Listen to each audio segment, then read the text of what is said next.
ओम नमो भगवते वासुदेवाय।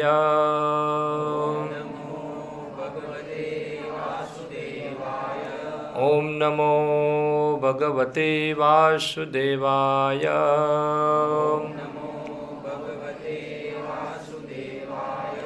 ओम नमो भगवते वासुदेवाय।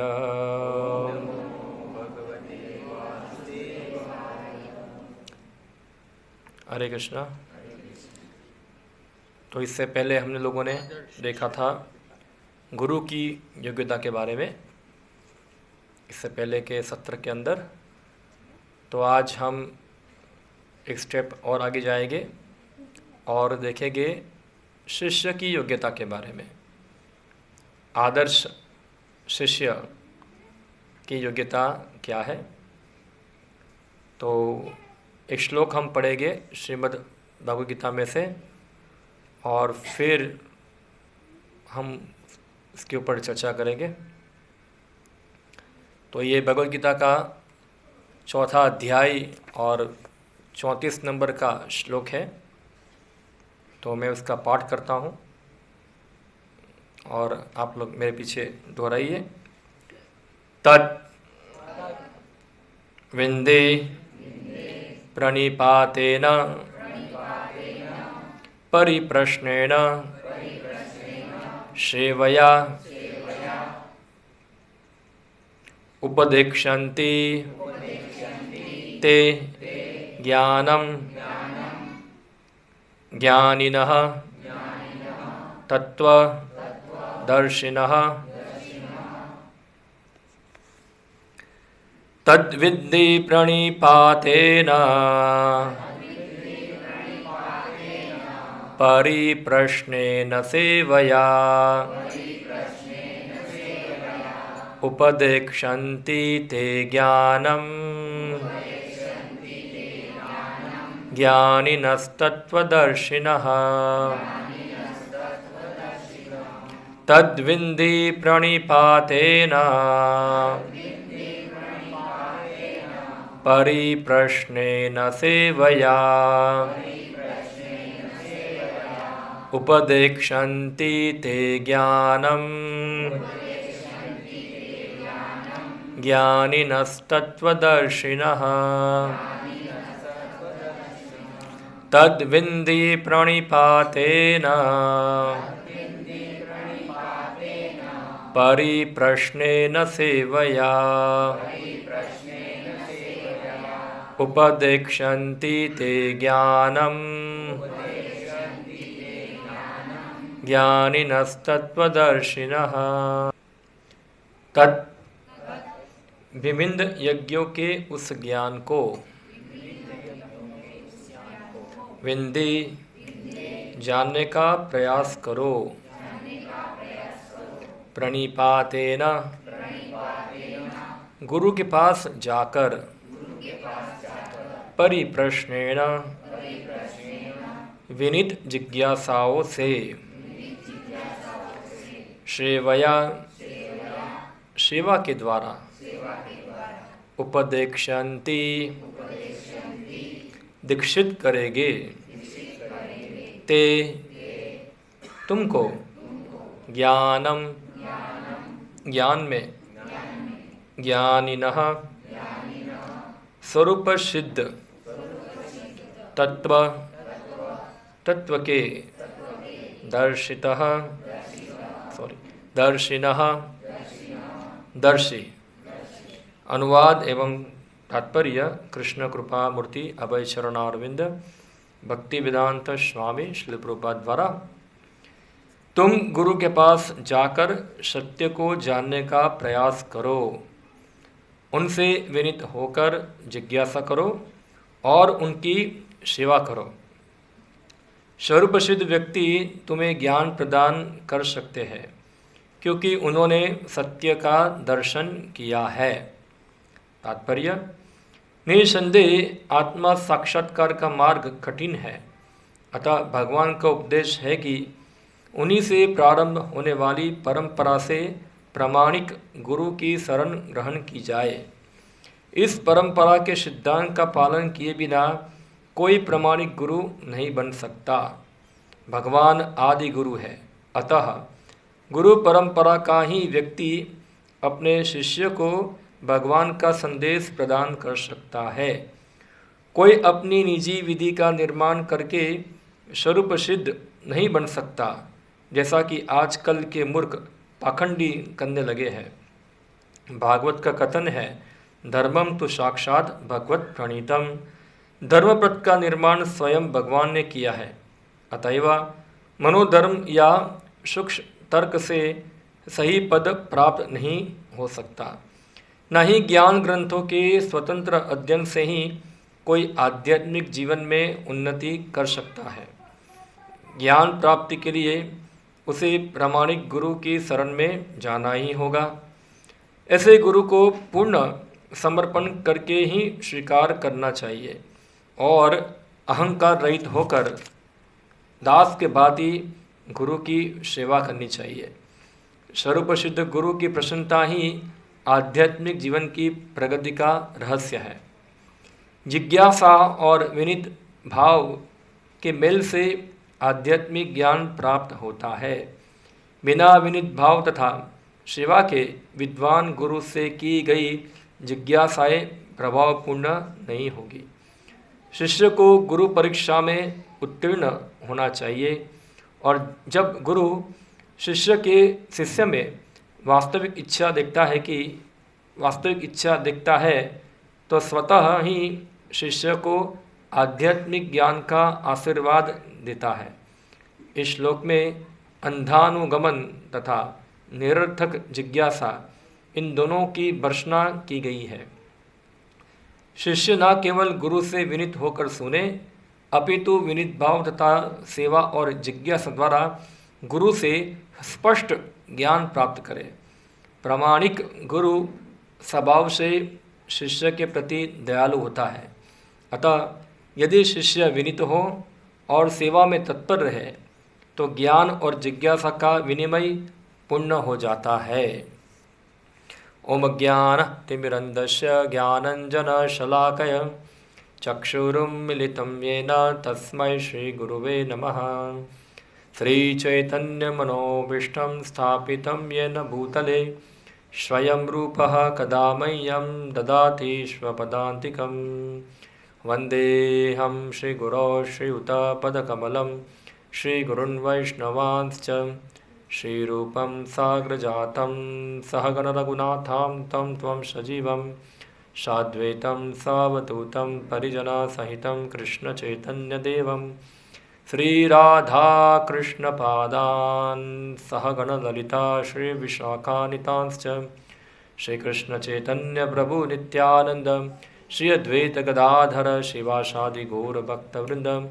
हरे कृष्णा कृष्णा कृष्णा हरे हरे, हरे राम राम राम हरे हरे। हरे कृष्णा। तो ये श्लोक श्रीमद् भगवद गीता का चौथा अध्याय और 34 नंबर का श्लोक है। इससे पहले हमने देखा था कि हर व्यक्ति को जीवन की समस्याओं से मुक्त होने के लिए आध्यात्मिक गुरु के पास जाना ही चाहिए। हाँ, और हमने देखा था कि जो आध्यात्मिक गुरु है उनके लक्षण भी क्या क्या होते हैं। तो आध्यात्मिक गुरु जो है वो श्री भगवान का प्रतिनिधि होता है, यानी कि जो कुछ भगवान बताते हैं वही वो बताता है। उसमें से कोई कुछ चीज़ कम नहीं करता है और कुछ चीज़ ज़्यादा करता नहीं है। एज इट इज़, यथारूप। इसलिए गुरु जो है वो भगवान द्वारा जो शुरुआत होती है वही प्रामाणिक परंपरा के अंदर आता है। कोई व्यक्ति अपने आप गुरु बन सकता नहीं है कि मैं गुरु आज से चलो, ऐसा नहीं होता है। हाँ, उसको प्रमाणित परंपरा में जुड़ना चाहिए। यानी कि जो गुरु है सबसे पहले शिष्य होना चाहिए। हाँ, आजकल हम देखते हैं सीधा व्यक्ति बस गुरु बन गए, ऐसा नहीं। आदि गुरु है भगवान कृष्ण, और फिर हम देखते हैं कृष्ण से परंपरा चलती है। और इस प्रकार परंपरा के अंदर गुरु की आज्ञा से जो शिष्य है वो आगे जाके गुरु बनता है। और इस प्रकार प्रमाणित गुरु जो कुछ परंपरा में आता है उस प्रकार से ही उसको वर्णन करता है। और हमने देखा था खाली वर्णन भी नहीं करता है, कुछ पालन भी करता है। हाँ, खाली बोलना नहीं है, उसको पालन भी करना है। और फिर इस प्रकार से उसका केवल और केवल मात्र एक उद्देश्य है भगवान कृष्ण की शुद्ध भक्ति करना, वो हमने देखा था। और अपने शिष्य को भी वो भगवान कृष्ण की शुद्ध भक्ति करना ही सिखाते हैं। ऐसा नहीं गुरु बोलेगे आओ तुम ये आशीर्वाद ले लो, तुम एग्ज़ाम में नंबर 1 आ जाओगे, ऐसा है, तो वो गुरु नहीं है। हाँ, तो इसलिए गुरु को कहते हैं आध्यात्मिक गुरु। अंग्रेजी में इसका नाम है स्पिरिचुअल मास्टर। हाँ, स्पिरिचुअल मास्टर यानी कि आध्यात्मिक गुरु। गुरु अनेक होते हैं। हाँ, कोई बिजनेस गुरु होगा, कोई क्रिकेट गुरु होगा, कोच बोलते हैं, या तो फिर कोई ऐसे अलग अलग प्रकार के गुरु होते हैं। मगर एक होता है स्पिरिचुअल मास्टर यानी कि आध्यात्मिक गुरु, जो हमको हमारी वास्तविक आध्यात्मिक जीवन के बारे में हमको उपदेश प्रदान करते हैं।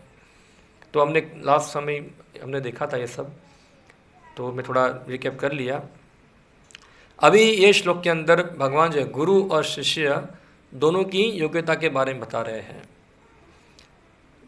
गुरु जो है वो तत्वदर्शी होना चाहिए। तत्वदर्शी का मतलब क्या है? यानी कि उसने जो परम सत्य है उसका साक्षात्कार किया होना चाहिए, उसको यह तत्वदर्शी। तो ये गुरु की योग्यता है। और यहाँ कुछ शिष्य की योग्यता ही बताई गई है। हाँ, सबसे पहले हमको जानना होगा शिष्य का मतलब क्या है और हमको समझना होगा। शिष्य जो है, ये शब्द जो आता है वो सत धातु से बना हुआ है। हाँ, सत धातु, हर शब्द की उत्पत्ति जो होती है उसका एक मूल शब्द होता है, इसको धातु शब्द कहते हैं। हाँ, सत धातु। तो सत धातु से बना हुआ है, तो इसके अलग अलग अर्थ होते हैं।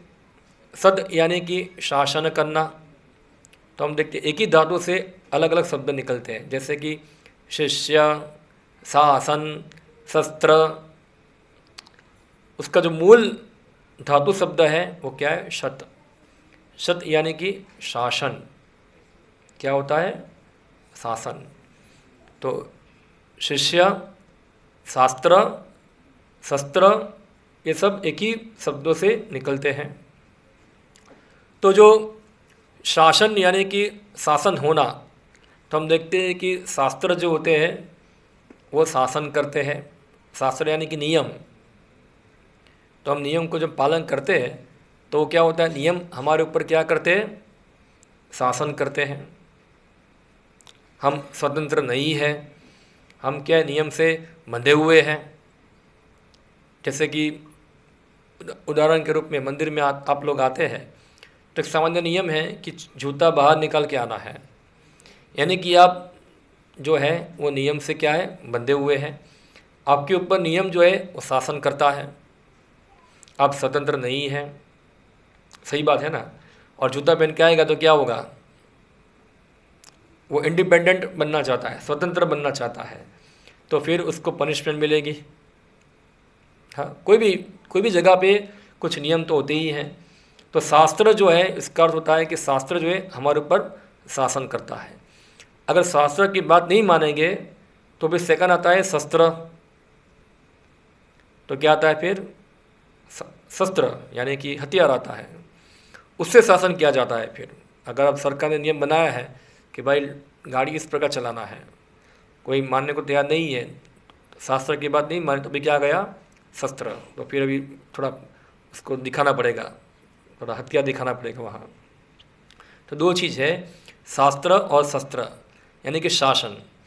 तो उसी प्रकार से शिष्य का मतलब होता है कि जो अपने ऊपर स्वेच्छा से शासन को स्वीकार करता है, उसको कहते हैं शिष्य। और एक अर्थ होता है शिष्य का शिस्तता। शिष्ट शब्द आता है, आपने सुना होगा, डिसिप्लिन कहते हैं उसको। एग्जैक्टली उसका अर्थ डिसिप्लिन यानी कि एक कुछ कोड ऑफ कंडक्ट पालन करना होता है। तो शिष्य यानी कि शिष्यता, डिसिप्लिन होना, उनके अंदर शिष्यता होना। जिसके अंदर शिष्ट नहीं है वो शिष्य बन सकता नहीं है वहाँ, तो शिष्ट होना उनके अंदर। तो ये जो शिष्य जो है उसका मतलब है कि वो स्वेच्छा से अपने ऊपर एक व्यक्ति का शासन स्वीकार करता है। यानी कि वो, जैसे डॉक्टर जो होता है, एक पेशेंट जो होता है डॉक्टर के पास जाता है तो अपने आप को पूरी तरह से डॉक्टर को क्या करता है, वो अर्पण करता है। फिर डॉक्टर के साथ कुछ ज़्यादा नहीं बोलता, डॉक्टर इधर क्यों काट रहे हो, इधर काटो, ऐसा है। वो डॉक्टर का डॉक्टर नहीं बनता है। हाँ, समझ रहे क्या है? वो डॉक्टर का डॉक्टर बनता नहीं है, बाकी वो पेशेंट बनता है और वो डॉक्टर है। तो शिष्य जो होता है, जो अपने ऊपर शासन स्वीकार करता है, वो व्यक्ति उसका गुरु नहीं बनता है, वो शिष्य है। यानी कि हम देखा इससे पहले जो अर्जुन जो था भगवान का मित्र था, तो सबसे पहले दोनों के बीच में चर्चा हुई थी, थोड़ा मित्रता पूर्वक चर्चा हुई थी। और मित्रता में क्या होता है कि थोड़ा लाइट व्यवहार करना होता है। लाइट क्या बोलेंगे उसको कुछ हिंदी में, थोड़ा हल्का व्यवहार करना होता है, थोड़ा इतना ज़्यादा भारी नहीं बनना होता है, थोड़ा शांति से समझाना होता है उसको। शांति मीन्स कुछ ऐसा कड़वा शब्द नहीं बोलना है और कुछ डायरेक्ट नहीं बोलना, उसको थोड़ा हल्का हल्का समझाना है ऐसे। तो कुछ हल्के शब्द से चर्चा हुई तो कुछ बात बनी नहीं वहाँ। तो अर्जुन समझ गया कि ये हल्की चर्चा करने से कुछ फ़ायदा होने वाला नहीं है। तो फिर अर्जुन ने क्या किया, हल्की चर्चा करना बंद कर दिया। अर्जुन जो था फिर स्वेच्छा से, कृष्ण भगवान ने नहीं बोला कि तुम मेरा शिष्य बनो, ऐसा है। हाँ, अर्जुन स्वेच्छा से कृष्ण को क्या बोले, अभी आप मेरे गुरु हो और मैं आपका शिष्य हूँ। और जब भगवान ने ये गुरु पद ले लिया और अर्जुन शिष्य बन गया, तो भगवान तुरंत गुरु को जो कर्तव्य पालन करना चाहिए वो तुरंत उन्होंने क्या किया, पालन किया। और अर्जुन को एक शिष्य की बातें उनके साथ क्या किया, व्यवहार किया वहाँ। तो ये है, जो शिष्य है वो स्वेच्छा से अपने ऊपर अपने गुरु का शासन जो है वो स्वीकार करता है। आजकल हम देखते हैं कि पूरा ह्यूमन राइट्स ज़्यादा चलता है, ये राइट्स वाली हमेशा अधिकार की बातें होती है। हाँ, ह्यूमन राइट, हाँ, सब जगह पे चलता है, अधिकार, हमारा अधिकार। तो ये कल्चर जो है आज का, हम देखते हैं कि ये कल्चर से लोग आते हैं, वो हमेशा किसी को भी, किसी के सामने भी अपने आप को झुकाते नहीं है। हमेशा क्या रहना है, इंडिपेंडेंट थॉटफुल। किसी की व्यक्ति का विचार है, किसी व्यक्ति का जो कुछ चीज़ है अपने ऊपर लेना नहीं है, खुद हम हमारा निर्णय करेंगे, ऐसा है। हम किसी की बात मानेंगे नहीं, किसी के सामने झुकेंगे भी नहीं, हम खुद स्वतंत्र है। आप क्यों हमारी स्वतंत्रता के अंदर टांग अड़ा रहे हैं? हमको जो करना है हम करेंगे। तो ये इस प्रकार की क्या है, सबकी एक मनोवृत्ति क्या है, बनी हुई है वहाँ। मगर इस प्रकार की जो मनोवृत्ति जो है वह आध्यात्मिक जीवन के लिए बहुत बड़ी बाधा है। हाँ, बहुत बड़ी बाधा है। ऐसा व्यक्ति जो है कभी भी आध्यात्मिक जीवन के अंदर प्रगति कर सकता नहीं है। हाँ, क्योंकि आध्यात्मिक जीवन जो है उसको समझने की पूरी जो पद्धति है वो अलग है, वो अलग है। आध्यात्मिक जीवन जो है वो केवल कोई A+B+C ऐसा सीखना नहीं है जो स्कूल में सीखते हैं, ऐसा बस थोड़ा सीख लिया कुछ कैलकुलेशन और हम एग्जाम में लेके पास हो गए और हम क्या हो गए, पास हो गए। आध्यात्मिक जीवन की जो परीक्षा है वो अलग होती है। हाँ, वो अलग होती है। चाहे कोई गीता के सब श्लोक कंठस्थ कर ले, चाहे पूरा गीता बोल ले, हाँ, जरूर नहीं है कि वो व्यक्ति जो है ऐसा करने से आध्यात्मिक जीवन में प्रगति कर लेगा, चाहे रोज़ कितनी पूजा कर ले, कितना घंटी लगा दे, हाँ, कितना माला कर ले, ये सब मापदंड नहीं है व्यक्ति की आध्यात्मिक जीवन की प्रगति होना, इसे माप नहीं सकते हैं। हाँ, तो मापदंड क्या है? मापदंड ये है कितना वो व्यक्ति जो है अपने आध्यात्मिक कर्तव्यों से अपने गुरु को प्रसन्न करता है। अगर उनके गुरु जो है उनसे प्रसन्न नहीं है तो कितना भी जो कुछ पद्धति पालन करे उसका व्यक्ति का कोई आध्यात्मिक प्रगति नहीं हुआ है, क्योंकि इसकी मनोवृत्ति से वो संतुष्ट नहीं है। इसे उदाहरण आपको दूं मैं, ऐसा है, शास्त्र में आता है, भगवान बलराम जो थे, आपको पता होगा, बलराम जी का एक शिष्य था, बताया आपको, जैसे कृष्ण भगवान का शिष्य कौन था? अर्जुन। ऐसे बलराम जी का भी शिष्य था एक, दुर्योधन। बलराम जी को प्रिय था वो, हाँ। और बलराम जी जब गए थे हस्तिनापुर तो बलराम जी से दुर्योधन ने सीखा था गदा चलाने की शिक्षा सीखी, मगर बलराम जी को दुर्योधन का एटीट्यूड पसंद नहीं था, हाँ, क्योंकि वो पांडवों से क्या करता था? द्वेष करता था। उनके हृदय में उनके प्रति लगाव था, मगर इसलिए हम देखा कि जब भीम ने दुर्योधन को मारा तो बलराम जी गुस्सा हुए, क्यों उसको मारा, तुमने चीटिंग करके मारा, ऐसा है। मगर बाद में जब कृष्ण भगवान बीच में आ गए तो बलराम जी को जाना पड़ा, छोड़ना पड़ा उनको, वो छोड़ दिए भीम को, ऐसा है वहाँ। और बलराम जी भी जानते थे कि जो दुर्योधन जो था उसका एटीट्यूड ठीक नहीं है, वो पांडवों के प्रति हमेशा अलग उसका व्यवहार रहा है, ऐसा है। इसलिए उनका लगाव होने के बाद भी वो कुछ कर पाए नहीं, क्योंकि उनका मनोवृत्ति ठीक नहीं था। किसका? दुर्योधन का। हाँ, ऐसे ही हम उदाहरण देखते हैं, शास्त्र में आता है, जो बहुत विरोधाभास वाला उदाहरण है, थोड़ा आप लोगों को भी लगेगा। द्रोणाचार्य के शिष्य अर्जुन धनुर्विद्या सिखाए, एक और व्यक्ति था जो द्रोणाचार्य को अपना गुरु मानता था, वो था एकलव्य। आपने कहानी सुना होगा ऐसा। और द्रोणाचार्य जो थे एकलव्य को शस्त्र विद्या सिखाया नहीं, तो क्या किया एकलव्य ने? एक पुतला बना दिया, और पुतला बना के सब जो कुछ था शस्त्र का उस प्रकार अभ्यास करना चालू कर दिया। और एक बार कुत्ता भौंक रहा था तो एकलव्य ने सब बाण मार के कुत्ते का मुंह बंद कर दिया। तो अर्जुन और सब पांडव लोग देखकर आश्चर्यचकित हो गए, किसने ऐसा किया? पूछा तुम कौन हो? बोला मैं एकलव्य हूँ। तुम्हारा गुरु कौन है? बोला द्रोणाचार्य है। तो आश्चर्य हुआ, तो द्रोणाचार्य को पूछा आपका एक दूसरा शिष्य भी है एकलव्य जो बाण मार के कुत्ते का मुंह बंद कर दिया? बोला मेरा तो कोई ऐसा शिष्य नहीं है, ऐसा है क्या? तो गए एकलव्य के पास, बोला तुम कौन हो? बोला एकलव्य। किसके शिष्य हो? बोला आपका शिष्य हूँ। हो तो मेरे शिष्य हो, वेरी गुड, ओके। तो मेरे शिष्य हो तो फिर तुम मुझसे सीखे हो तो तुमको क्या देना पड़ेगा? वो दक्षिणा देनी पड़ेगी तुमको। बोला क्या चाहते हो? तुम्हारा अंगूठा काट के दे दो, ऐसा है। काट के ले लिया अंगूठा। क्योंकि अभी हम ये घटना देखते हैं तो हमको लगता है कि एकलव्य के अंदर गुरु भक्ति है। हाँ, वास्तव में एकलव्य के अंदर गुरु भक्ति नहीं थी। हाँ, इसके अंदर गुरु भक्ति नहीं थी। और अर्जुन जान गया था कि एक जो प्रोसेस है गुरु को प्रणिपात होना, उनकी सेवा करना, वो उसने किया नहीं था। हाँ, खाली क्या कर दिया, सुपरफिशियल कुछ शस्त्र चलाना सीख लिया और इस प्रकार से पूरा एक नया परंपरा चालू कर दिया। जैसे हम देखते हैं कई बार गुरु का फोटो लगाते हैं, बस मैं इसका गुरु, ये मेरा गुरु है, बस इसको प्रणिपात नहीं हुआ वहाँ, उसकी सेवा नहीं किया वहाँ, हाँ, उनसे उनका आशीर्वाद प्राप्त नहीं किया। और इस प्रकार से एकलव्य ने क्या कर दिया? शस्त्र विद्या खाली सीखा।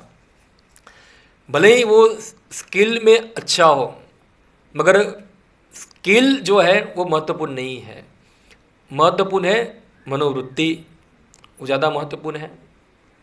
हम क्या देखते हैं? स्किल को देखते हैं ज़्यादा, मनोवृत्ति को देखते हैं। स्किल तो कोई व्यक्ति प्रैक्टिस करके सीख सकता है, मगर मनोवृत्ति जो है वो इस प्रकार आती नहीं है वहाँ।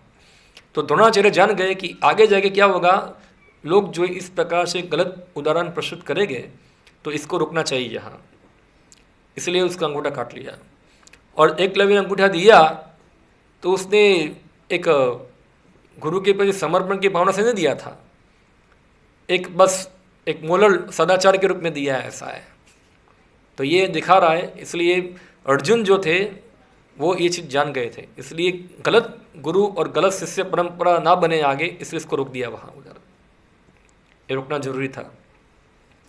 तो इसलिए जो यहाँ भगवान कृष्ण बताते हैं, हाँ, सबसे पहले जो है गुरु को प्रणिपात होना है। क्या होना है? प्रणिपात होना है, शरणागत होना है।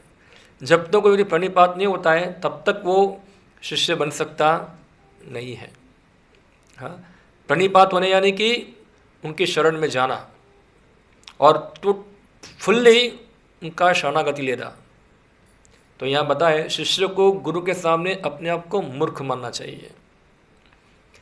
गुरु के पास जाएगा, प्रणिपात भी हो जाएगा, फिर गुरु को बोले गुरु मुझे ये आता है, मुझे ये आता है, वो गुरु को सिखाना चालू करेगा वहाँ। हाँ, गुरु से सीखने नहीं आया, सिखाने आया है वहाँ।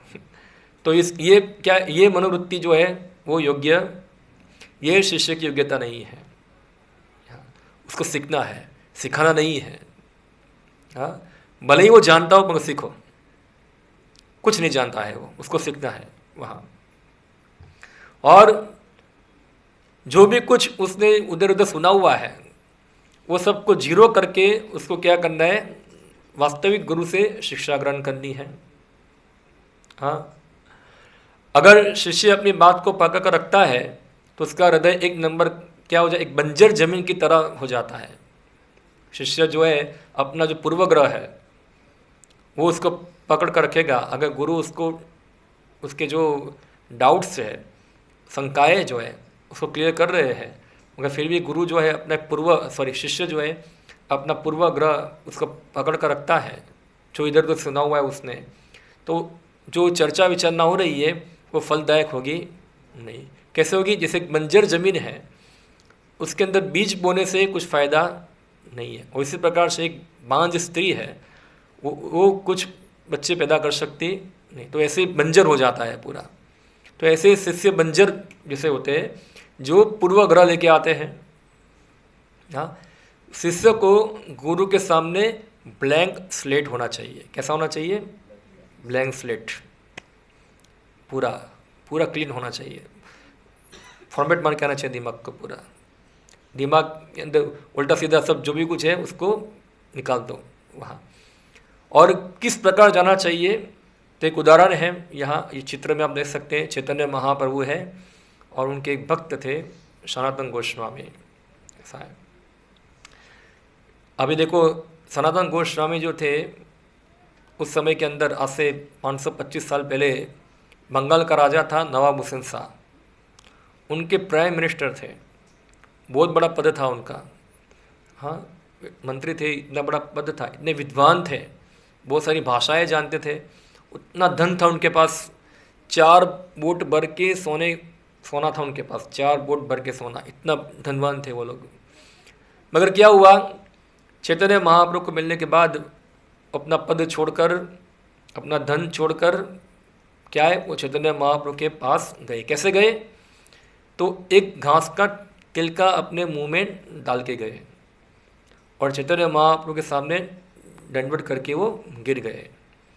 और चैतन्य महाप्रभु को नहीं बोला जाके, हे चैतन्य महाप्रभु, मैं प्राइम मिनिस्टर हूँ नवाब हुसैन शाह का, मेरे पास 4 बोट भर के धन है, ऐसा है, और मैं क्या हूँ, इतनी सब जानता हूँ, आप मुझे मुझे शिष्य स्वीकार करेंगे, ऐसा है। ऐसा नहीं बोले वो वहाँ। उन्होंने अपनी कुछ भौतिक योग्यता दिखाई नहीं। ऊपर से सनातन गोस्वामी क्या बोलते हैं, हाँ, कि ग्राम्य व्यवहारे पंडित करी मानी, आपार हिताहित किच्छु नहीं जाने। गांव के लोग मुझे बोलते हैं कि हे सनातन गोस्वामी, तुम तो बहुत बड़े विद्वान हो, मगर चैतन्य महाप्रभु के सामने वो सच बोलते, महाप्रभु आपको सच में बताओ तो मैं कुछ विद्वान नहीं हूँ, मैं मूर्ख नंबर 1 हूँ। पर ये मूर्ख गांव वाले जो है वो मुझे क्या बोलते हैं कि मैं क्या हूँ, बहुत विद्वान हूँ, बहुत विद्वान हूँ, ऐसा है। वास्तव में विद्वान मैं नहीं हूँ, एक नंबर का मूर्ख हूँ। कैसे मूर्ख हूँ? क्योंकि मुझे मेरा हित क्या है और अहित क्या है वो पता नहीं है। अभी देखो ये चीज़ बहुत महत्वपूर्ण है। यहाँ सब लोग को लगता है मेरा हित किस में है, हो मैं ये कर लूँ मेरा हित हो जाएगा, मैं ये कर लूँ मेरा हित हो जाएगा, या तो ये नहीं करूँगा ऐसा होगा तो मेरा हित होगा। मगर यहाँ सनातन गोस्वामी बताते हैं मैं नहीं जानता हूँ कि मेरा हित क्या है और अहित क्या है, कुछ पता नहीं है। ग्राम्य व्यवहार है पंडित करी मानी, आपानारा हिताहित किच्छु नहीं जाने। कियामी किम आमी जा रे तापत रॉय, हाँ मैं कौन हूँ और क्यों मुझे ये 3 प्रकार के ताप जो है वो सता रहे हैं। कोई ऐसा प्रश्न कोई करता नहीं है। तो ये सब प्रश्न जो है वो चैतन्य महाप्रभु के सामने सनातन गोस्वामी ने रखे, प्रणिपात हुए वो, यानी किसी प्रकार की भौतिक योग्यता के दिखाए बिना वो क्या हो गए, प्रणिपात हो गए। एक बार हमारे इस्कॉन के अंदर एक गुरु थे, उनके पिताजी आए उनकी लड़की को लेके मिलाने के लिए कि स्वामी जी ये रही मेरी लड़की, डॉक्टर है वो। उनको लगा स्वामी जी देख सुनकर क्या होगा उनको, ओ तुम डॉक्टर हो, जरा क्या हो जाएगा, थोड़ा प्रभावित हो जाएंगे वहाँ। क्या है वो, ठीक है चपाटी बनाना है और क्या करना है, तो ज़्यादा कुछ इतना भाव दिया नहीं, भौतिक योग्यता को भाव दिया नहीं ऐसा। क्योंकि आध्यात्मिक जीवन के अंदर भौतिक योग्यता ज़्यादा महत्वपूर्ण नहीं है। ऐसा नहीं कि डॉक्टर तो जल्दी प्रगति करेगा और जो नहीं हो प्रगति। आध्यात्मिक जीवन के लिए प्रगति है मनोवृत्ति, शरणागति। वो क्या चाहिए, शरणागत। हो सकता है कि कोई पढ़ा लिखा हो शरणागत भी हो सकता है, कोई अनपढ़ हो वो शरणागत नहीं होगा, और हो सकता है कि जो सब कुछ हो मगर शरणागत हो। तो मुख्य चीज़ क्या है, शरणागति, वो ज़्यादा महत्वपूर्ण है वहाँ। मगर सामान्य रूप से क्या होता है कि जो व्यक्ति के पास ज़्यादा बौद्धिक योग्यता होता है उन लोगों के अंदर क्या हो, थोड़ा दंभ होता है। तो दंभ होने के कारण किसी को झुक सकते नहीं है। और कई बार तो ऐसा होता है किसी का कुछ भी नहीं होता है फिर भी दंभ होता है। हाँ, जैसे हमारे श्रील प्रभुपाद जी उदाहरण देते थे, ऐसा एक मल का कीड़ा जो होता है वो भी सोचता है कि मैं मल का कीड़ा हूँ बहुत बड़ा, तो उसको भी इसका दंभ होता है वहाँ। तो दंभ जो है उसको छोड़ना होता है, उसको निकाल के आना होता है, और ब्लैंक स्लेट बनकर गुरु के सामने क्या होता है, प्रणिपात होना चाहिए वहाँ कि मैं क्या हूँ, एकदम मूर्ख हूँ, जो कुछ पता नहीं है। और ऐसा नहीं है कि मूर्ख है तो फिर खाली बस हाँ हाँ हाँ करते रहो। कुछ पता ना चले तो क्या करना चाहिए, प्रश्न भी करने चाहिए, वो भी हम आगे देखेंगे आएगा। तो गुरु के सामने होना चाहिए ब्लैंक स्लेट। जैसे उदाहरण है यहाँ, कई बार हम देखते हैं मृदंग बजाते हैं, हाँ मृदंग, तो मृदंग सीखने के लिए एक बार टीचर के पास 2 लड़के आए मृदंग सीखने के लिए। एक बोला टीचर थोड़ा मुझे आता है, और एक लड़का बोला मुझे कुछ नहीं आता है। तो जिसका कुछ नहीं आता था को टीचर ने किया तुमको 100 रुपया देना है, और जिसका थोड़ा बहुत आता था उसको 200 रुपया देना है। तो वो बोला, लड़का बोला टीचर ऐसा क्यों, मुझे थोड़ा बहुत आता है तो मुझे कम होना चाहिए ना, ज़्यादा क्यों बोल दिया। बोला तू थोड़ा बहुत सीखा है ना, वो उल्टा सीधा सीखा हुआ है, पहले उसको बुलाना है, वो बुलाने में क्या होगा, थोड़ा शक्ति जाएगा, फिर नया सिखाना है। और ये व्यक्ति क्या है, ऑलरेडी ब्लैंक है, तो जो सिखाऊंगा वो सीख जाएगा, वो ज़्यादा कुछ ऐसा करेगा नहीं, ज़्यादा कुछ कंफ्यूजन डालेगा नहीं, ऐसा है, समझ रहा है ये। तो ये हमको ब्लैंक स्लेट का मतलब क्या हुआ, हमको हमारा पूर्वाग्रह छोड़ देना है पहले। हाँ क्वेश्चन करना है, क्वेश्चन अलाउ है उसके अंदर, मगर पूर्वाग्रह पकड़ के रखना नहीं है वहाँ। ओके, फिर है परिप्रश्नेन, प्रश्न करना। क्या करना, गुरु से विनीत भाव में प्रश्न करना, चैलेंजिंग भाव में प्रश्न करना चाहिए नहीं। हे गुरु ऐसा क्यों होता है, ऐसा क्यों बोले आप, ऐसा है, ऐसे चलता नहीं है। विनम्रता से, जैसे अर्जुन ने प्रश्न किया किसको, गीता के अंदर भगवान कृष्ण को प्रश्न किया। ऐसा नहीं कि अर्जुन जो है वो खाली हाँ हाँ भगवान हाँ हाँ हाँ हाँ करता रहा है, ऐसा भी नहीं था ना। जब अर्जुन को लगा कि कुछ समझ में नहीं आ रहा है तो अर्जुन ने अपना जो शंका था उसको एक नम्रता से क्या किया, उसको प्रकट किया, ना कि चैलेंज किया भगवान को। जैसे चौथे अध्याय के अंदर अर्जुन बोलते अपरम भवतो जन्म परम जन्म विवस्वतः किम किम भी जानियात त्वम आदो पुक्तवान इति। तो ये श्लोक 4th चैप्टर में आता है। इसके अंदर अर्जुन बता रहे हैं कि ये कृष्ण आप बता रहे हैं कि ये ज्ञान आपने सूर्यदेव को दिया था, सूर्यदेव विवस्वान को दिए, इस प्रकार परंपरा में आ रहा है, मगर मैं देखता हूँ अपरम भवतो जन्म, सूर्यदेव तो क्या हो गए, उनका जन्म पहले हुआ था, परम जन्म विवस्वता किम विजानिया, मैं किस प्रकार जानूँ, क्योंकि आप तो अभी हम लोग पैदा हुए हैं और सूर्यदेव तो पहले से ही हैं, तो कैसे मैं जानूँ कि आपने उनको पहले ही बताया था। हाँ, जैसे मैं बताऊँ कि 1946 के अंदर मैं महात्मा गांधी को मिला था, कितने लोग मानेंगे? 1946 के अंदर मैं महात्मा गांधी को मिला था। क्या प्रश्न करेंगे आप? प्रभु जी से गप्पू मारो छो। हाँ, आपका जन्म कब हुआ, महात्मा गांधी कब हुए, ऐसा है। हाँ, तो अर्जुन भी ऐसे ही प्रश्न किए, मगर अर्जुन ने ये अपनी शंका को अच्छी तरह से रखा, डाउट को क्लियर करने के लिए। तो प्रभु जी थोड़ा प्रश्न है ऐसा, आपका जन्म तो अभी हुआ है और महात्मा गांधी तो पहले हुए, कैसे मैं जानूं कि आप महात्मा गांधी को मिले थे, ऐसा। तो ये इस प्रकार प्रश्न रखा है ऐसे। तो अर्जुन जो थे उन्होंने अपनी शंका को इस प्रकार प्रस्तुत किया और फिर भगवान उसके शंका का निराकरण भी किया वहाँ। तो ये इस प्रकार प्रश्न भी होने चाहिए। हम देखते हैं कि पूरा जो भागवतम है वो पूरा प्रश्न उत्तर इससे भरा हुआ है। हाँ, पहले ही स्कंद के अंदर सुत गोस्वामी जो है वो उत्तर देते सौनक आदि ऋषियों के। सौनक आदि ऋषि जो थे उन्होंने सुत गोस्वामी को अपना गुरु बनाया और उनके प्रश्न का उत्तर वो दिए। उसी प्रकार श्रीमद् भागवतम में आता है परीक्षित और सुखदेव गोस्वामी, उनके बीच में क्या हुआ, प्रश्न उत्तरी हुई। इवन जब अच्छा प्रश्न होता है तो गुरु जो है ऐसे प्रश्न को अप्रिशिएट करते हैं। क्या करते हैं उसको, तो हम भागवत में देखते हैं कि परीक्षित महाराज के प्रश्न को अप्रिशिएट किया। आप देखो, जब परीक्षित महाराज को सुखदेव गोस्वामी मिले तो परीक्षित महाराज ने क्या प्रश्न किया, उनको पता है कि जो व्यक्ति मृत्यु के समय है उनके लिए परम कर्तव्य क्या है। क्या प्रश्न पूछा, जो व्यक्ति मृत्यु के समय में है उसका परम कर्तव्य क्या है। अब ये प्रश्न किसके लिए है, कौन बताएंगे? जो मृत्यु के नज़दीक है उनके लिए है। तो मृत्यु के नज़दीक कौन है? जो हॉस्पिटल में वही है। कौन है? सब लोग हैं।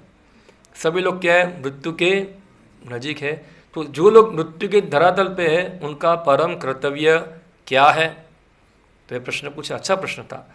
और जो सुखदेव गोस्वामी जो है उन्होंने उनके प्रश्न को क्या किया, सहारा।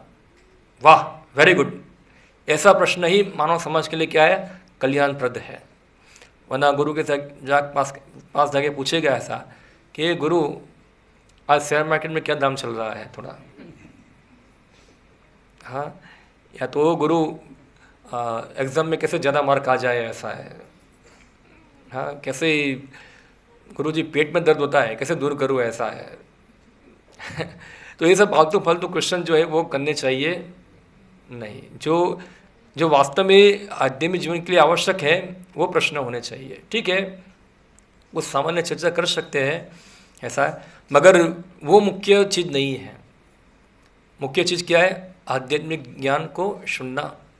तो परिप्रश्न ना, और सबसे पहले शिष्य का सबसे बड़ा कर्तव्य है वो क्या है, गुरु से श्रवण करना, सुनना बहुत जरूरी है। कि सुनने से ही गुरु और शिष्य के क्या बनता है, एक संबंध स्थापित होता है। तभी वो गुरु को वास्तव में देख सकता है, समझ सकता है। अगर सुनेगा नहीं तो गुरु को समझ नहीं पाएगा, या तो फिर उसको गलत समझ जाएगा, या तो खाली गुरु यानी कि जब आते तो थोड़ा आरती वारती करना, हार में चढ़ाना, प्रणाम करना, खत्म हो गया, बस इतना ही गुरु शिष्य का संबंध हो गया। या तो बस 1 से 1 रुपये दान दे दिया खाली गुरु को, और क्या है, ख़त्म। मगर मेन चीज़ क्या है, उससे सुनना, उससे सुनना। और जो सुनता है गुरु से, तो गुरु जो है ऐसे शिष्यों से क्या होते हैं, प्रसन्न होते हैं।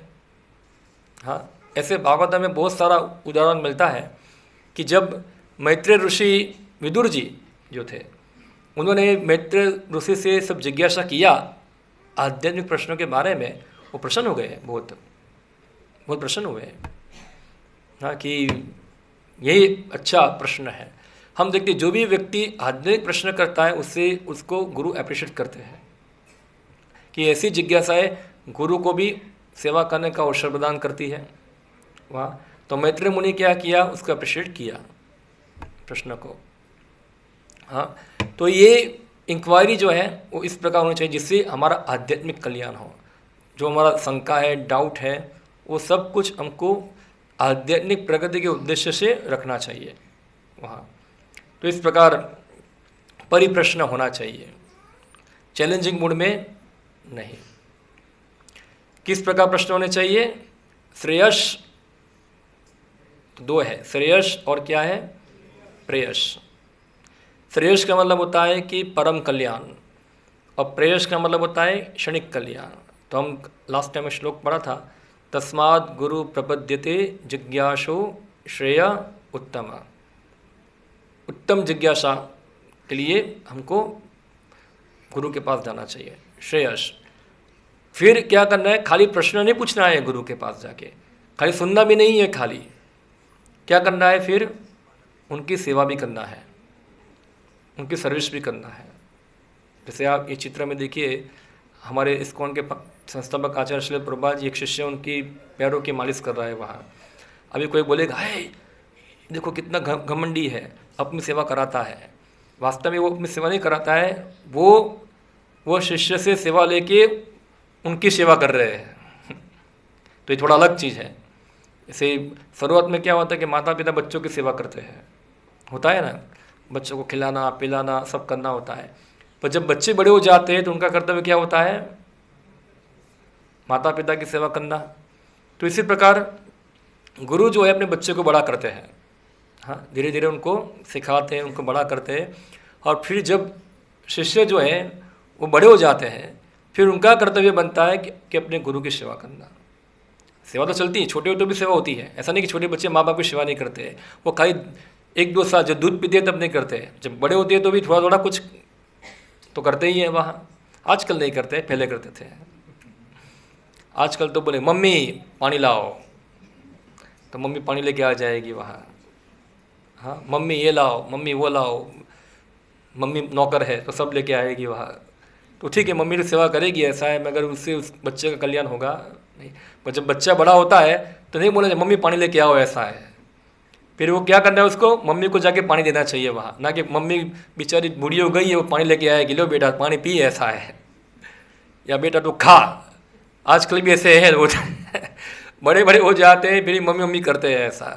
तो ऐसे नहीं है। तो अभी बड़ा हो गए तो उनको क्या करना है, उनको गुरु की सेवा करनी हो चाहिए वहाँ, ना कि अभी गुरु से सेवा लेनी चाहिए। हाँ, तो सेवा करना बहुत ज़रूरी है। तो गुरु की सेवा 2 प्रकार से होती है।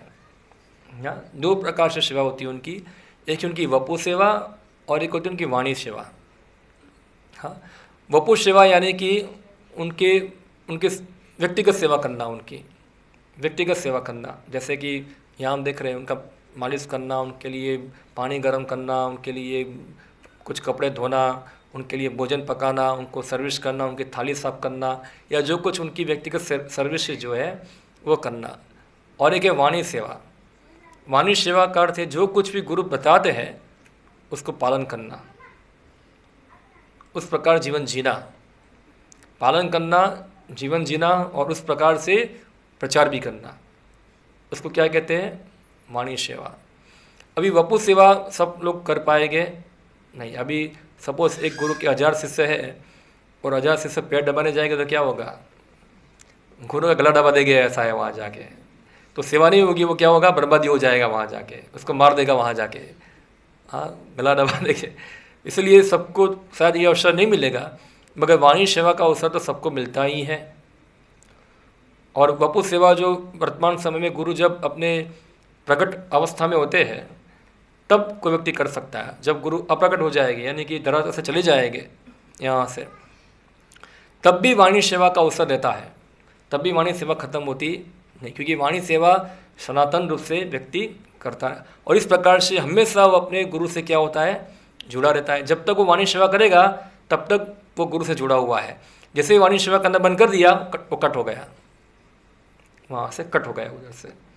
तो वाणी सेवा क्या है, तो वाणी हमको सुननी पड़ेगी पहले तो, कि क्या है, क्या गुरु के उपदेश क्या है, क्या वो चाहते हैं, क्या क्या उनकी चीज़ है, वो हमको समझना पड़ेगा, सुनना पड़ेगा। खाली बस जय गुरुदेव करेंगे तो कुछ चलेगा नहीं, तो उनसे स्पष्ट समझ प्राप्त करनी पड़ेगी, संदेश सुनना पड़ेगा, और एक विनम्र दास के बाद ही सेवा करना पड़ेगा। पहले के समय के अंदर जो गुरुकुल थे, हाँ, उस समय के 5 साल की आयु में बच्चे गुरुकुल जाते थे, भले राजा का लड़का हो या कोई सामान्य घर से आता हो, सभी लोग को एक समान ट्रीट किया जाता। ऐसा नहीं कि राजा का लड़का है तो गुरु उसको बोलेगा नहीं, और ये सामान्य लड़का है तो उसको बोलेगा, ऐसा है, ऐसा नहीं है। सबको दास बन के गुरुकुल में रहना होता था। क्या था, एक चित्र में देखिए कृष्ण बलराम है, और ये श्लोक भगवान कृष्ण खुद बताते हैं भागवतम के अंदर। भागवतम, ब्रह्मचारी गुरुकुले वासांतांतो गुरुहितम आचरतो दासो नीचो गुरु श्वता श्वतम। यानी कि ब्रह्मचारी यानी कि विद्यार्थी जो होते हैं उनको क्या चाहिए, क्या है, ब्रह्मचारी गुरुकुले वासांतांतो गुरुहितम, उनको एक दास बन के गुरु के साथ रहना चाहिए। आचरतो दासो नीचो, एकदम तुच्छ सेवक बनना चाहिए, गुरु श्वदम स्वदम, और उनकी इस प्रकार सेवा करनी चाहिए।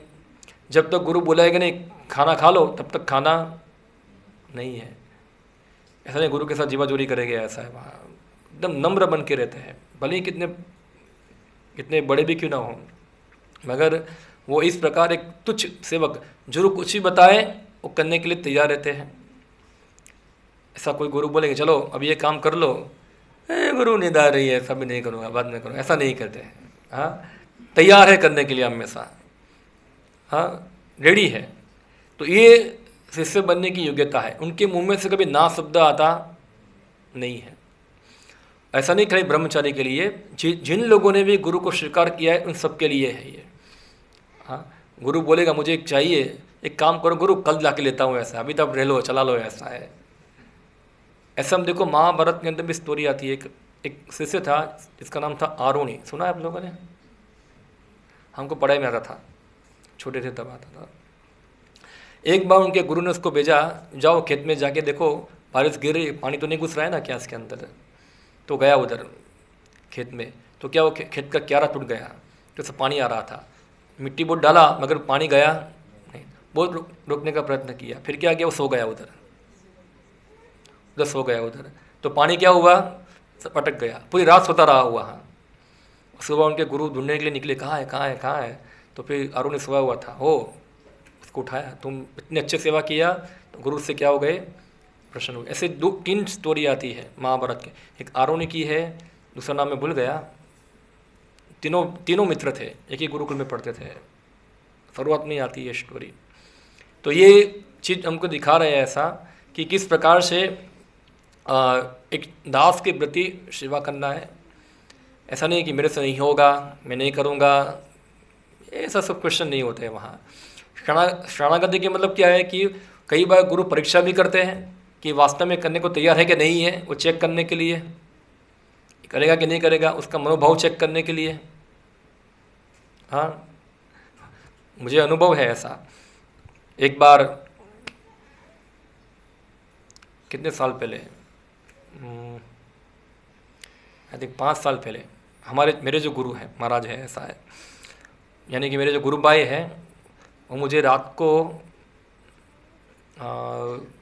यहाँ से मैं गया था मायापुर, वेस्ट बंगाल, कलकत्ता के पास है, और यही सीज़न था गर्मी का, और ट्रेन में गया था। ट्रेन में इतना गर्म होता है, आप कल्पना नहीं कर पाओगे, इतना इतना गर्मी। यहाँ से 45 आवर ट्रैवलिंग किया, यहाँ से 45 आवर ट्रैवलिंग करके पहुँचा, और पूरा थका हुआ था वहाँ। और जो मेरे गुरु महाराज के सेक्रेटरी थे, मुझे बोला तुमको रात को जगना है, कुत्ते को भगाना है वहाँ, ऐसा है कुत्ता कोई आए तुमको भगाना है वहाँ, ऐसा है, पूरी रात जगना है तुमको। मैं बोला बाप रे बाप क्या पर मैं सोचा है मेरे मन में ऐसा विचार क्यों आया ऐसा है, बाप रे बाप। यानी क्या है कि मेरे अंदर इतना शरणागति नहीं है कि मैं सोच रहा हूँ ये मैं थोड़ा आराम करूँगा, कोई दूसरा कर ले, ऐसा है। जबकि मुझे सेवा मिला है तो मुझे करना चाहिए था ये क्या, मगर मैं क्या कर दिया, मैं भगवान ने मेरी परीक्षा कर लिया इधर धाम में आके ही कि क्या है कि मैं इतना शरणागत नहीं हूँ। पता चल गया वहाँ, क्योंकि मुझे बिना किसी संकोच के तुरंत हाँ बोलना था और मैं नहीं बोल पाया, ये परीक्षा हो गई हमारी। तो ये परीक्षा भी होती है और हमको उसमें पास होना होता है, और हम समझ जाएंगे हम कितने आगे हैं कितने पीछे हैं, हमको पता चल जाएगा वहाँ। हाँ, तो ये हमको परिप्रश्न सेवया, सेवा इस प्रकार होती है, स्पॉन्टेनियस सेवा होती है, एकाकिक सेवा होती है वहाँ। तो एक उदाहरण दूसरा भी है यहाँ, आपने नाम सुना होगा रामानुजाचार्य, हाँ, जो श्री संप्रदाय के फाउंडर हैं, श्रीपाद रामानुजाचार्य, बहुत बड़े आचार्य हो गए हैं। उनका एक कजिन ब्रदर था जिसका नाम था गोष्ठीपूर्ण, गोष्ठीपूर्ण नाम थे। तो क्या हुआ, वो अलग फिलॉसफी को फॉलो करने वाले थे, पर किसी प्रकार से रामानुजाचार्य उनको प्रचार करके उनको भक्त बनाया। अभी जब उनके साथ बात कर रहे थे उसी समय रामानुजाचार्य के पास उनके एक गृहस्थ शिष्य आ गए को मिलने के लिए। तो एक पत्नी थी और पति थे वहाँ, और ये दूसरा एक व्यक्ति भी, उनका जो कज़िन ब्रदर था वो भी वहाँ आ गया और बोला कि रामानुजाचार्य मैं आपका शिष्य बनना चाहता हूँ। इसी बात चल रही थी और ये लोग भी वहाँ पहुँच गए वहाँ।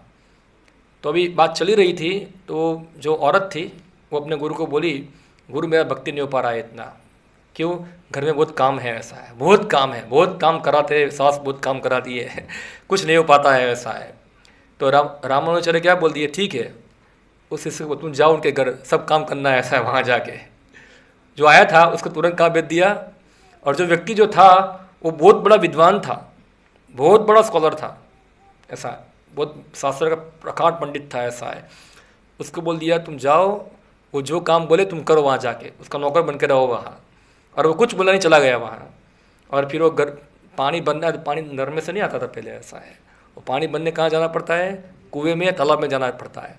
वो सब पानी भर के आता है वहाँ, पानी डालता है, सब गाय को सब डालना होता है, घास वास डालना है, उसका गोबर साफ करना है, दूध निकालना है, और वो शांति से माला कर रही है। और वो पूरा सेवा कौन कर रहा है, ये शिष्य कर रहा था वहाँ, कर रहा था। और एक बार क्या हुआ, एक गांव के अंदर एक मायावादी प्रचारक आ गया, सन्यासी। मायावादी यानी कि जो लोग भगवान के रूप को नहीं मानते हैं, निराकारवादी होते हैं, वो आ गया। और वो गांव के एक पेड़ के नीचे बैठ के अपना भाषण देना चालू कर दिया, और सब गांव वाले इकट्ठा होकर सुन रहे थे।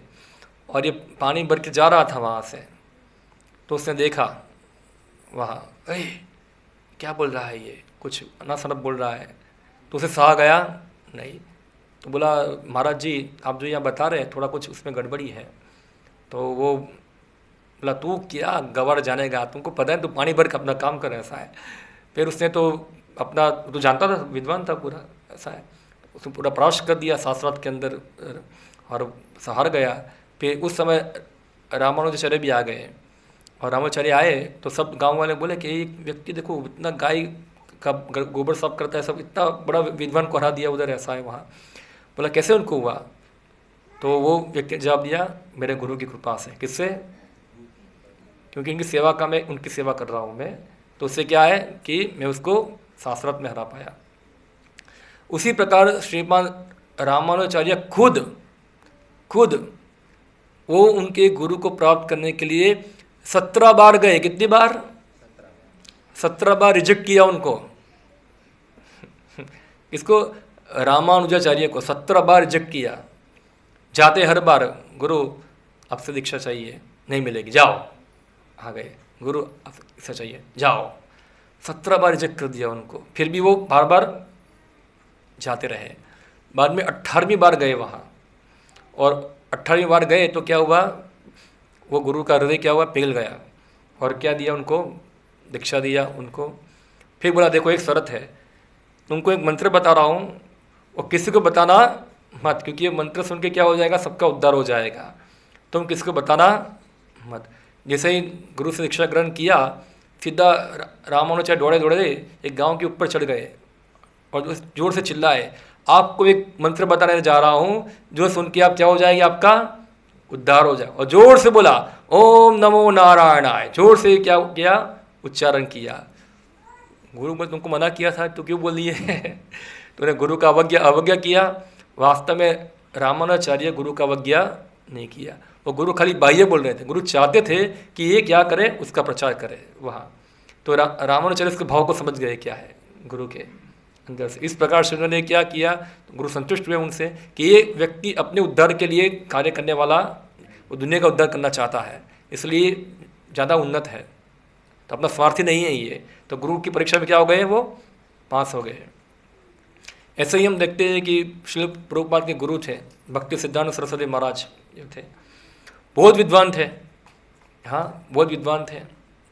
और सभी उस समय के जो बड़े बड़े आचार्य थे जो उनको अपना शिष्य बनाना चाहते थे, मगर उनके पिताजी ने बोला तुम जाओ, गंगा के पार एक गौर किशोरदास बाबा जी महाराज है जिनको अपना नाम लिखना भी नहीं आता, अंगूठा छाप है ऐसा, उनसे दीक्षा लो वहाँ जाके। तो वो तो गए, और गौर किशोरदास बाबा जी महाराज ने क्या कर दिया, मेरे को दीक्षा विक्षा देते चले जाओ यहाँ से, भेज दिया उनको वापस। मेरे को बक नहीं हूँ, तुम जाओ यहाँ से, निकलो। उसको निकाल दिया। तो बोले पिताजी दीक्षा नहीं दिया, ऐसा है, निकाल दिया, दूसरी बार ट्राई करो, ऐसा है। फिर नेक्स्ट टाइम गए वहाँ, उनको भी निकाल दिया, नहीं दिया दीक्षा। बोले अभी नेक्स्ट टाइम जाओ ना, लेके ही आना, वरना वापस मत आना। तो बहुत संकल्प लेके गए और वहाँ बहुत उन्होंने प्रार्थना किया, किसको, गौर किशोरदास बाबा जी महाराज को। और फिर उन्होंने क्या किया, उनको शिष्य के रूप में स्वीकार किया। हाँ, ऐसे ही हमारे संप्रदाय में एक आचार्य है नरोत्तम दास ठाकुर, नाम सुना होगा आप लोगों ने। जो लोग हमारे इस्कॉन के भक्त हैं उनको पता होगा, नरोत्तम दास ठाकुर बहुत बड़े राजा के पुत्र थे, वो राजपुत्र थे। हाँ, नरोत्तम दास। और वो, उनके 2 मित्र भी थे, तीनों लोग गए थे। और फिर उनको दीक्षा लेने का समय आया, दीक्षा कहाँ से लूँ सोच रहे थे। तो एक भक्त थे जिनका नाम था लोकनाथ गोस्वामी। हाँ, इतना फेमस नहीं थे वो। हाँ, और वो बहुत भजन में मग्न थे। नरोत्तम दास ठाकुर ने सोचा कि मैं इनसे क्या लूँगा, दीक्षा ग्रहण करूँगा, ऐसा है। तो क्या हुआ, लोकनाथ दास गोस्वामी जो थे वो किसी को दीक्षा देते नहीं थे, पहले किसी को दीक्षा देते नहीं थे, मगर नरोत्तम दास सोचा मैं उनसे दीक्षा ग्रहण करूँगा वहाँ। तो फिर क्या करते, जब लोकनाथ गोस्वामी जो है वो सुबह उठ के जहाँ मल त्याग करते हैं वो जगह साफ कर देते पूरा, उनका मल उठा के जगह साफ कर लेते, उनका घर बर साफ कर लेते पूरा। और लोकनाथ गोस्वामी रोज जाके देखते ये सब कौन कर रहा है, ये कौन सफाई कर रहा है, सब ये ऐसे बहुत समय तक चला। और बाद में पता चला कि कौन है, नरोत्तम दास है। तो उनकी सेवा से क्या हुए, वो प्रसन्न हुए, उनके एटीट्यूड से प्रसन्न हुए कि इसके अंदर वास्तव में जेन्युइन सेवा वृत्ति है और ये व्यक्ति भगवान कृष्ण की सेवा करने के लिए योग्यता उसके अंदर है वहाँ। फिर उसको दीक्षा दिया यहाँ। तो ये चीज़ होना चाहिए, सेवा भावना होनी चाहिए, सर्विस एटीट्यूड होना चाहिए। तो जिसके अंदर सेवा भावना होती है वो गुरु का स्वतः क्या करता है, आशीर्वाद प्राप्त करता है। गुरु से बोलने की आवश्यकता नहीं कि मुझे आशीर्वाद दो, ऐसा है। हाँ, ऐसा कौन बोलता है जो कुछ नहीं करता है वहीं क्या बोलेगा वहाँ जाके, हे गुरु मुझे आशीर्वाद दो, वहाँ इसे बोलने की आवश्यकता नहीं है, वो स्वाभाविक होता है। वो क्या होगा, स्वाभाविक होगा। अगर आप इस प्रकार से नियम पालन कर रहे, उनकी सेवा कर रहे, तो गुरु स्वाभाविक रूप से क्या करेंगे, क्या गुरु ऐसा होगा कि आपको श्राप देंगे, ऐसा होता है हाँ, कभी नहीं होता है। मगर आप सब करेंगे तो क्या होगा, स्वाभाविक उनके हृदय से क्या होगा, आशीर्वाद स्पॉन्टेनियस आएगा। हाँ, स्वाभाविक आएगा, खाली खाली बोलने नहीं पता, हाँ हाँ ठीक है आशीर्वाद दिया, और हमको अच्छा लग जाए कि क्या किया गुरु ने, हमारे सिर पे हाथ रख दिया, अभी हमारा कल्याण हो गया है। तो ठीक है, वो गुरु ने खाली तो हमारा मन बहलाने के लिए बोल दिया, ऐसा है। मगर रियल आशीर्वाद क्या है कि वो अंदर हृदय से आएगा। हाँ, और जब वो देखते सेवा में सब भक्त शिष्य उनके लगे हुए हैं और इस प्रकार प्रसन्न है, तो उनके हृदय से क्या निकलता है, आशीर्वाद निकलता है। हाँ, जैसे हम गुरु अष्टकम में श्लोक गाते हैं तो गुरु जो है प्रसन्न होते हैं। जैसे एक पंक्ति आती है, चतुर्विद श्री भगवत प्रसाद स्वाद्वन्न तृप्तान हरि भक्त संगान कृत्येव तृप्तिम भजता सदैव वंदे गुरोश्री चरणारविंदम। इसका अर्थ होता है, जब गुरु देखते हैं क्योंकि शिष्य जो है 4 प्रकार की भगवत प्रसाद जो है वो सब मिलके गुरु भी ग्रहण करते, वो भी ग्रहण करता है, इस प्रकार हमेशा भगवान के समय लगे हुए हैं, तो इससे क्या होता है, गुरु प्रसन्न होते हैं। यहाँ तो ये चीज़ जो है वो योग्यता होनी चाहिए शिष्य की, तो स्वाभाविक आशीर्वाद उसके अंदर आएगा वहाँ। और हम देखते हैं कि हमारे संस्थापक आचार्य श्रील प्रभुपाद जी एक आदर्श शिष्य थे। क्या थे? आदर्श शिष्य थे। वो भी गृहस्थ व्यक्ति थे, बिजनेसमैन थे वो, उनका भी बिजनेस था, फार्मास्यूटिकल बिजनेस था उनका। पहले अच्छा चला, बाद में अच्छा चला, सब डूब गया धंधा उनका। और जब वो उनके गुरु को मिले, हाँ, गुरु को ज़्यादा समय नहीं मिले थे, कुछ समय मिले थे, हाफ डजन समय मिले थे। और उन्होंने अपने गुरु को पत्र लिख के पूछा था कि हे गुरुदेव, आपकी मैं क्या सेवा करूं? बहुत सारे शिष्य आपकी सेवा कर रहे हैं, मैं क्या सेवा करूं आपकी? तो उनके गुरु ने उनको उत्तर दिया कि जब भी तुम्हारे पास पैसा आए तुम क्या करो, अंग्रेजी भाषा में ग्रंथ लिखो, उसको छापो, उसका प्रचार करो। और उन्होंने ये सेवा को क्या कर लिया, हृदयंगत कर लिया, और उन्होंने पूरा जीवन लगा दिया ये सेवा करने में। और खाली नहीं सेवा किया, उन्होंने बहुत ज़्यादा सेवा किया, इतना बड़ा सोसाइटी खड़ा कर दिया। हाँ, तो सोचो उनके गुरु उनसे कितने प्रसन्न हुए होंगे। ऐसा है, उनके गुरु का हृदय क्या है, पूरा जीत लिया उन्होंने। तो इस प्रकार से ये सेवा भावना होनी चाहिए। और इस प्रकार से कोई व्यक्ति डायरेक्ट भगवान कृष्ण को प्रसन्न कर सकता नहीं है, ये सिस्टम नहीं चलती है कृष्ण भक्ति के अंदर। भगवान खुद बताते हैं, उद्धव जी को बताते हैं, जो व्यक्ति बोलता है कि मैं कृष्ण का भक्त हूँ वो मेरा भक्त नहीं है, जो मेरे भक्तों का भक्त है वही मेरा भक्त है। ये सिस्टम भगवान ने बनाया है, ऐसा है। तो ये सिस्टम हमको पालन करनी चाहिए। हम डायरेक्टली भगवान के ऊपर जंप मार सकते नहीं। जो भी कृष्ण के भक्त हैं उनकी सेवा करना, सही वैष्णव है, वैष्णव की अलग अलग कैटेगरी है, मगर सभी जो एक बार भी भगवान कृष्ण का नाम ले वो सब क्या है, वैष्णवी है। हाँ, कनिष्ठ वैष्णव है, मध्यम वैष्णव है, उत्तम वैष्णव है। जो नए वैष्णव हैं उनका सम्मान करना चाहिए, मन के अंदर उनको आदर देना चाहिए। जो हमारे समकक्ष हैं उनसे मैत्री करनी चाहिए, और जो हमसे उन्नत है उनकी सेवा करनी चाहिए। तो ये इस प्रकार से वैष्णव समाज के अंदर क्या होता है, व्यवहार चलता है वहाँ। और फिर जो व्यक्ति इस प्रकार व्यवहार करता है उसके अंदर क्या होगा, यश देवे परा भक्तिर यथा देवे तथा गुरु तस्य ते कथितार्था प्रकाशन्ते महात्मना। उनके अंदर सभी वेदों के जो गुण रहस्य है उनके हृदय में क्या होंगे, प्रकाशित हो जाएंगे। ऐसा नहीं कि उनको गीता को रटना पड़ेगा, ऐसा है, बार बार रटो रटो रटो, ऐसा है, वो स्वतः प्रकाशित हो जाएंगे। हाँ, क्योंकि इसका मतलब ये भी नहीं कि वो गीता नहीं पढ़ना है हमको, हाँ पढ़ना है, मगर वो जो हृदय में धारण करना वो कैसे होगा, वो मनोवृत्ति से होगा। वो इस प्रकार मनोवृत्ति से कार्य करने से होगा। ओके, तो यहाँ मैं समाप्त करता हूँ। हरे कृष्णा। किसी को कोई क्वेश्चन हो, प्रश्न हो, आप थोड़ा पूछ सकते हैं मुझे विषय के ऊपर, डाउट हो, शंका हो। नहीं है किसी का प्रश्न? ओके।